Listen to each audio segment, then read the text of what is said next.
ഈ ലോകം വിട്ട് പിതാവിന്റെ അടുക്കലേക്ക് പോകേണ്ട സമയമായെന്ന് പെസഹാ തിരുനാളിന് മുമ്പ് യേശു അറിഞ്ഞെന്ന് യേശുവിന് അതോർത്തപ്പോ ഒരു സങ്കടം. എങ്ങനെ ഈ ജനത്തെ വിട്ടിട്ട് പോകും? കാരണം ഇവരെ സ്നേഹിച്ചു കൊതി തീർന്നിട്ടില്ലെന്നേ.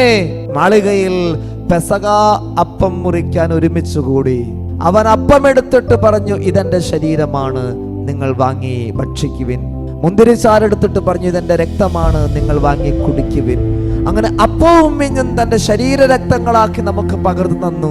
എന്നിട്ട് അവൻ ഈ ലോകം വിട്ടുപോയി. എന്ന് വെച്ചാൽ അവൻ ഇന്നും പരിശുദ്ധ കുർബാനയായിട്ട് നമ്മോടൊപ്പം ജീവിക്കുന്നു. അതേസമയം പിതാവിന്റെ വലതുഭാഗത്ത് അവൻ ഉപവിഷ്ടനായിരിക്കുന്നു.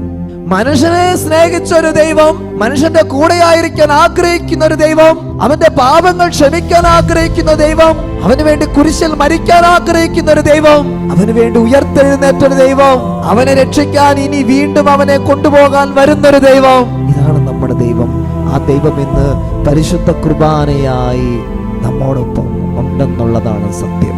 പൗലോസ്ലീഹ പറയുന്നതനുസരിച്ച് ഇനി കർത്താവിന്റെ ആഗമനം വരെ ഈ കർത്താവിന്റെ മരണം, ഈ പരിശുദ്ധ കുർബാന, ഈ ദിവ്യകാരുണ്യം ഇത് പങ്കുവെച്ച് ഇതിന്റെ ശക്തിയിൽ നമ്മൾ മുന്നോട്ട് പോവുകയാണ്.